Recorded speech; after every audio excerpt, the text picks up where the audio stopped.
Live recording of the First World War poet Siegfried Sassoon, reading some of his work. Before that, on BBC Radio 4, this month's Book Club, and James Naughtie is on another planet. Hello and welcome to Discworld, which is where Book Club finds itself today. A disc that turns on the backs of 4 giant elephants, who in turn perch on the shell of a giant turtle. This universe, which sometimes feels as if it's been designed by Hieronymus Bosch, is the setting for 31 of Terry Pratchett's novels, and one of them, Mort, is our book this month. You might have heard Radio 4's dramatisation of Mort on Tuesday nights in the course of the last few weeks. Discworld is a place which, if you know it, you understand and accept, and if you don't, you may find so bizarre that you enter its portals with great trepidation. But you'll find it a funny place with funny people. They make you laugh, even when they're dealing with death, whose apprentice Mort is. He's a pretty ungainly boy when a skeleton draped in a black cloth comes to take him off to the great dirty city of Ankh-Morpork to work for him, on his horse, who has the rather unlikely name of Binky. Mort watches death at work. He doesn't kill people, he only brings them towards death. But after thousands of years, he's beginning to get fed up with the work, and he ends up as a cook in a greasy spoon. And Mort takes over the grim reaping. Terry Pratchett, welcome to Book Club. Let me ask you first of all, for those who are not inculcated into the secrets of Discworld and its mysteries and its excitements and its fun, how the whole thing started. Discworld began as an antidote to fantasy. In fact, it was interesting to find out at the first ever Discworld convention, which was about, 8 or 10 years ago now, 90% of the people who attended did not think of themselves as fantasy readers, although they read Discworld. In the early 1980s, there was a lot of fantasy which, in many respects, was a copy of Tolkien. And I thought, there were so many cliches here, so much fun could be had. Discworld was, I suppose, the Hitchhiker's Guide to the Galaxy for fantasy. I take my life in my hands by saying that, but that's probably as good a way as I could put it. Discworld is written by a better writer now. I've been doing it for 21 years, and Mort is actually the first Discworld book that I'm quite pleased about. But if I wrote it now, I'd write it better.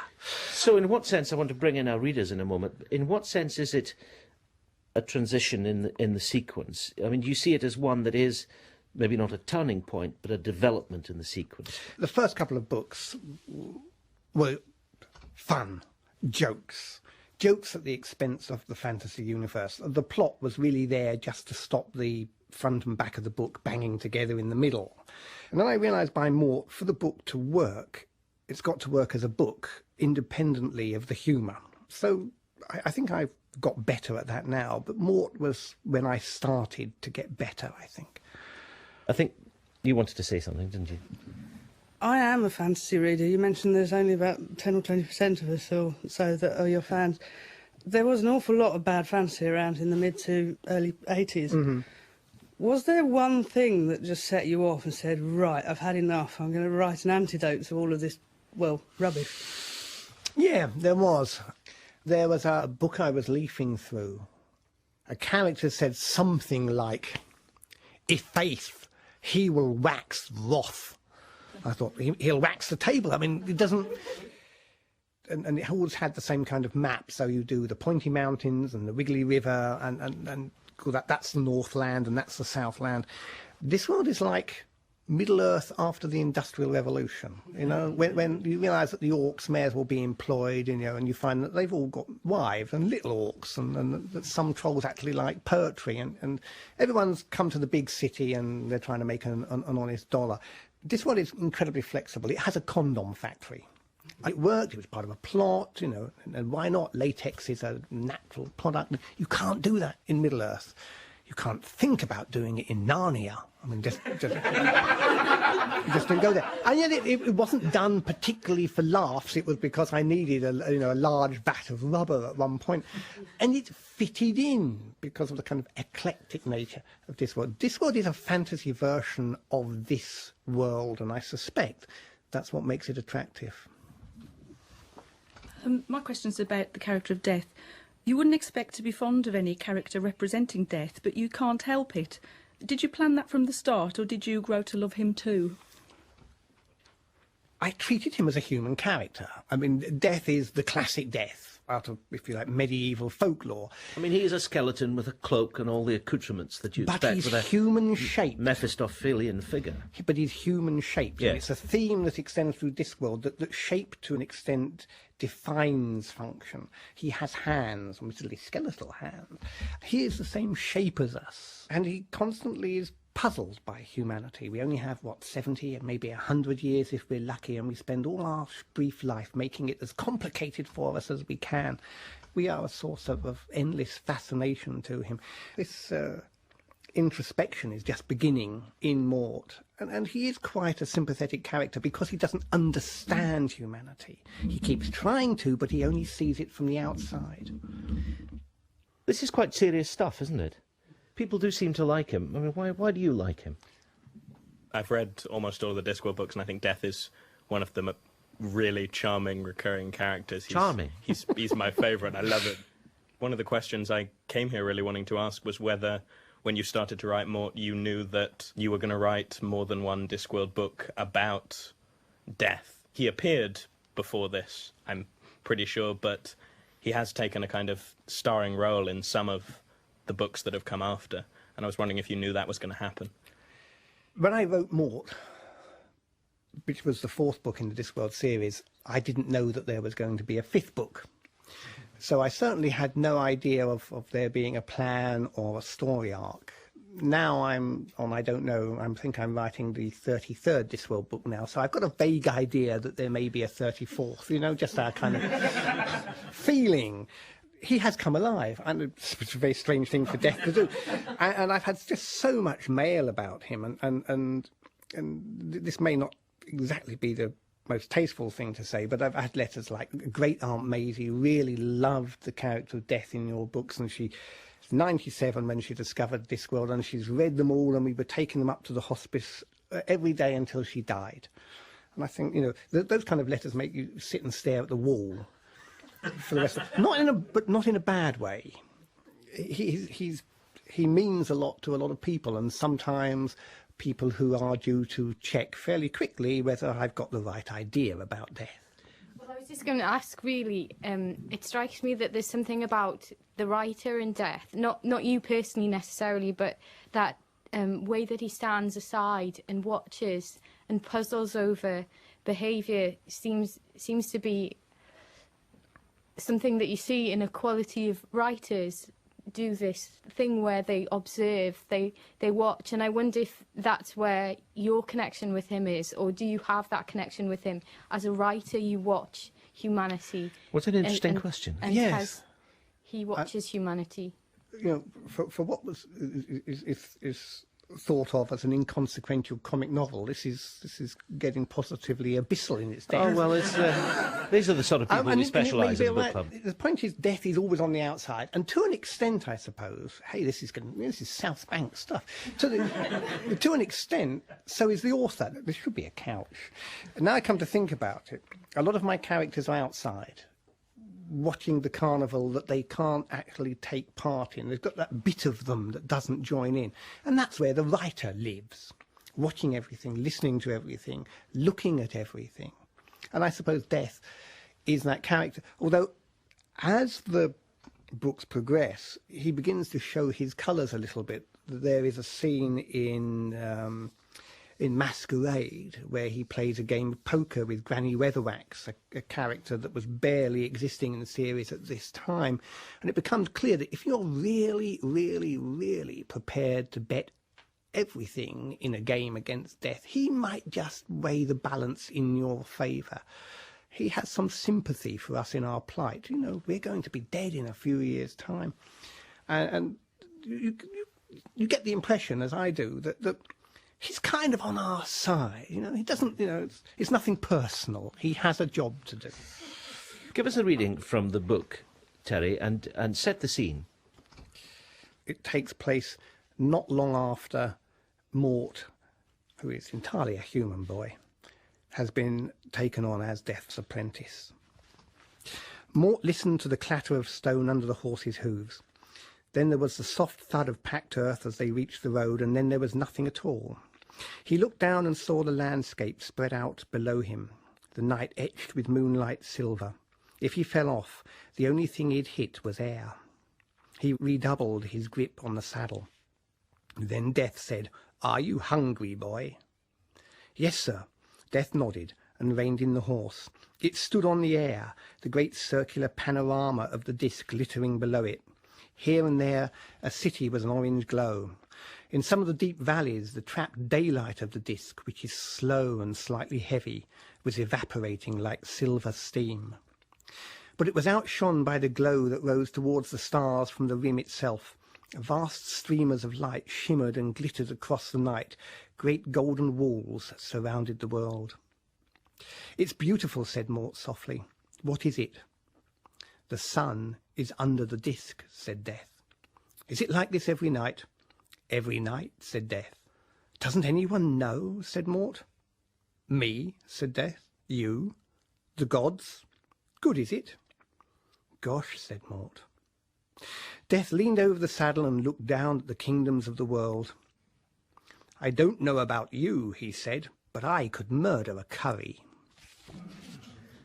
You're listening to Book Club on BBC Radio 4 with Terry Pratchett discussing his novel Mort.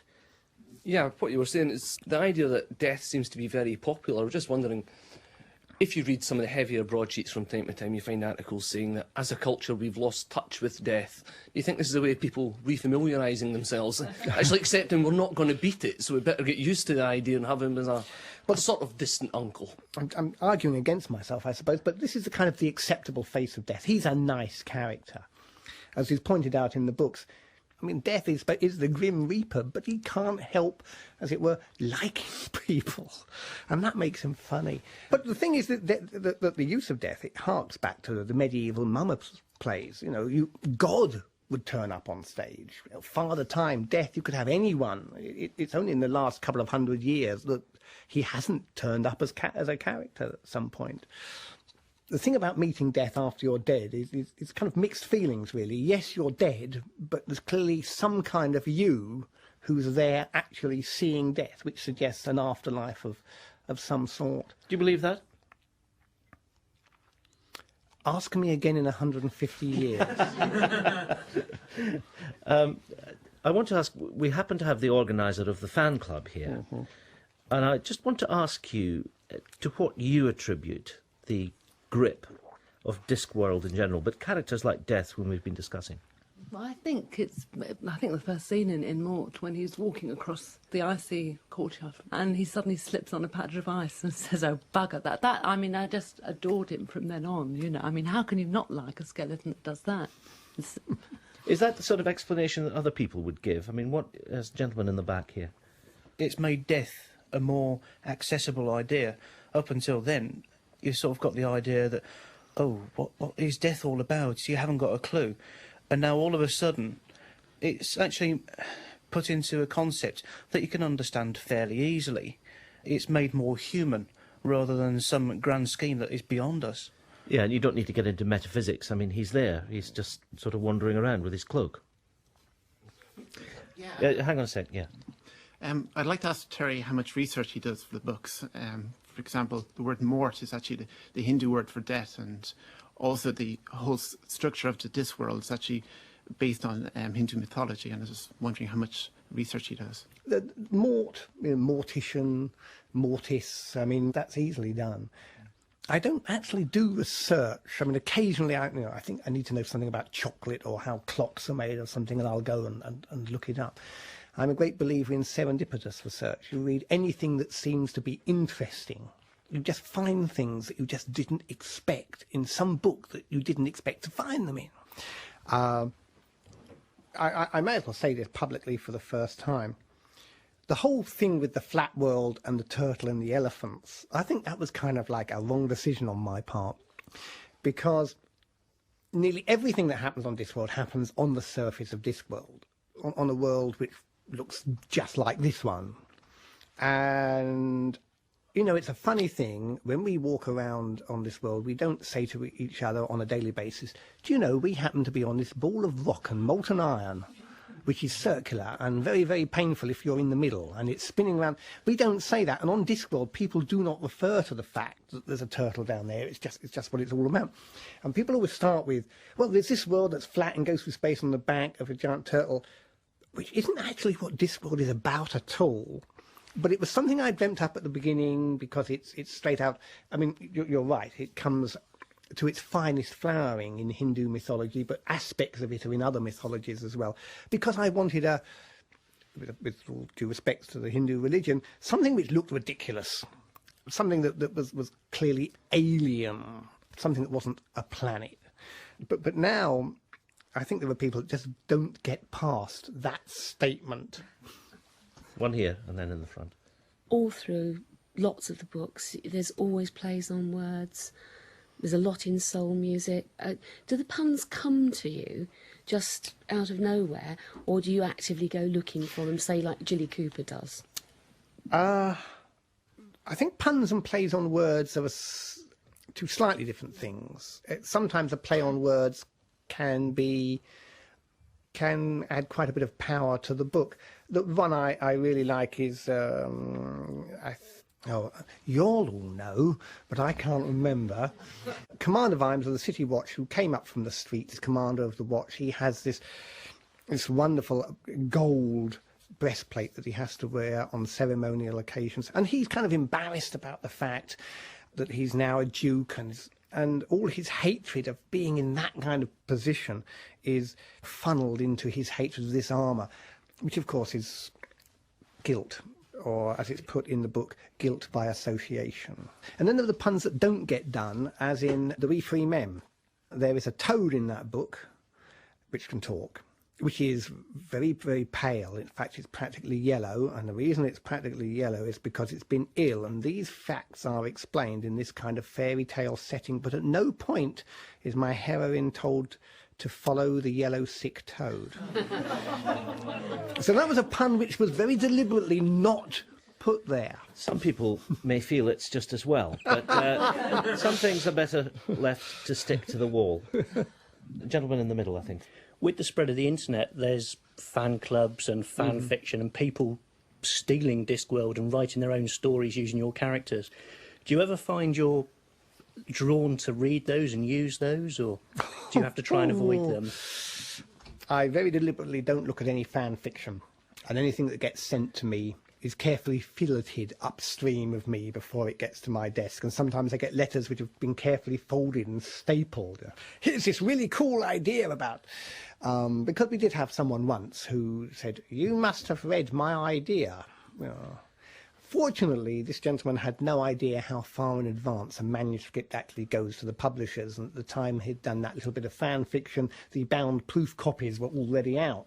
But that kind of worried me, so no, I don't look at any Discworld fanfic. I'm perfectly happy that it exists. I don't have any copyright hang-ups about it.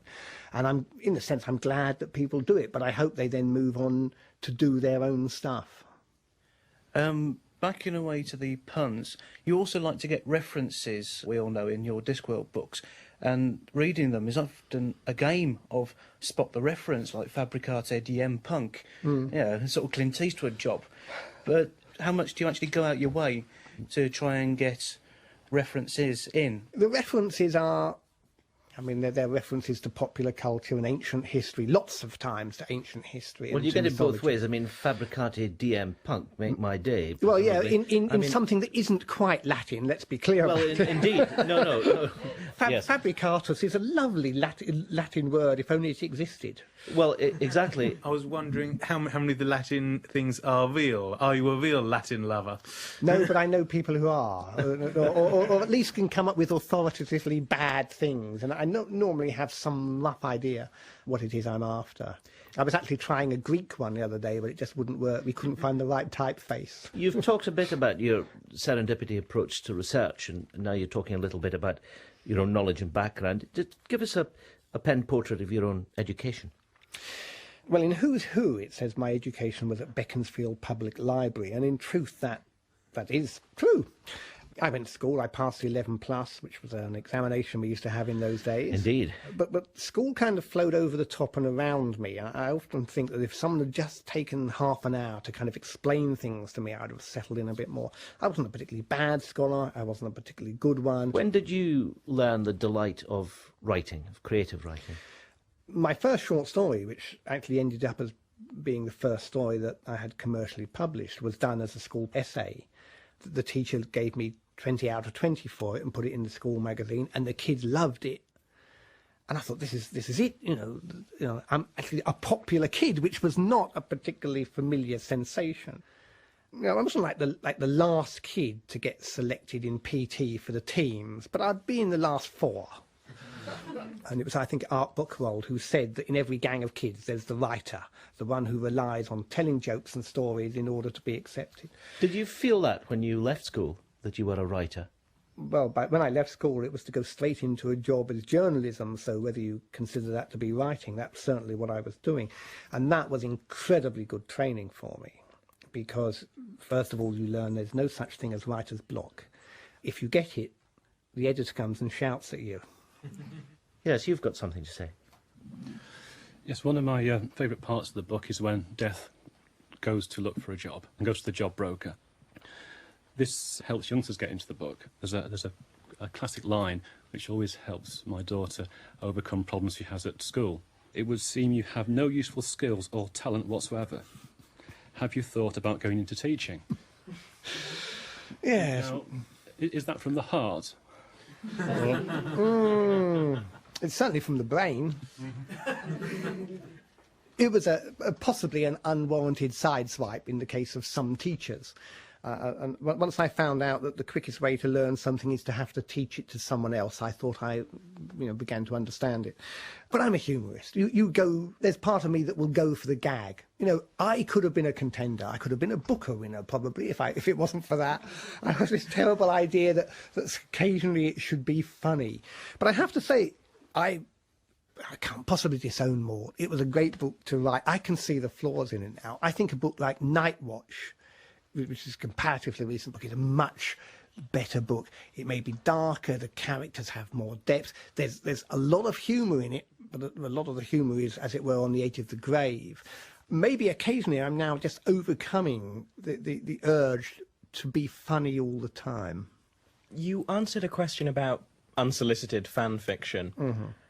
There are an awful lot of people who officially contribute to Discworld, other than you. I mean, the cover illustrations by Josh Kirby, there's the video games, the role-play game, the maps, you collaborate on the play adaptations, I believe. I collaborate on the maps as well. Yeah. And I was just wondering how you feel about letting other people play with your toys, and about Discworld moving into different media.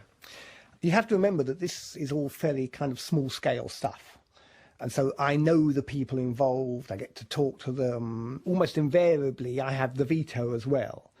It never actually leaves my sandpit. Even when they did the 2 animations, we had long discussions about Granny Weatherwax's boots and what colour clothing Nanny Og should wear and things like that. And what was nice is that I was dealing with people who were experts at what they did, and I could recognise that. And so we could meet halfway. That's why I'm so nervous about movies. Movies, you know, the writer has no real control whatsoever. They do give you a lot of money, but they take everything away. And most importantly, from my point of view, they want merchandising. You lose control of your characters, and I think that would really be a bit of a blow to me. Lady here. Yeah. Some of your later novels, I'm thinking of Weird Sisters and Lords and Ladies, have parallels with Shakespeare, Oh, yeah. Macbeth, Midsummer Night's Dream. Mort sort of started almost as Great Expectations, but it fizzled out a bit. Was that deliberate, just a scene set, or did you make the decision not to carry on with that train of thought, as it were? To be frank, I just didn't see the link. You know, I just thought I was writing about Mort. And in a sense, I think what's happening is you're putting 2 things together under the light, and you can see kind of the edges match. But Mort ends exactly as Mort should do, given the way Mort started. So I think I had that story arc pretty well worked out in my head. It is a happy ending, isn't it? I mean, making a happy marriage, it seems. Yeah. And he's saying to Death, well, on your days off, I'll take over from you, don't worry. Yeah, but of course, there's always that slight poignancy. It is Death we are dealing with here. You know, he knows he's going to see him again. In the BBC Big Read Top 100, you had more books in the Top 100 than any other author. Oh, Dickens? Well, Tied with Dickens. The one that's alive. You're alive. He is. I'm alive, yeah. Okay. Do you feel because you've had so many books that you've actually sort of diluted your talent so that you weren't in the top 10? Well, on the other hand, I wrote a lot of books, so I got a big following, and then my fans, being much harder to organise than Hobbit folk, all voted for the one they liked. God damn it! And I think, including the 200, it was like I had about 10 or 15 or whatever because people voted for the book they liked. I'm glad that a lot of people like Mort. I didn't expect to get one book in the BBC Top 100. I was just amazed that I was there at all. And incredibly pleased. And for a while, I used to wear a T-shirt with the slogan "Less dead than Dickens."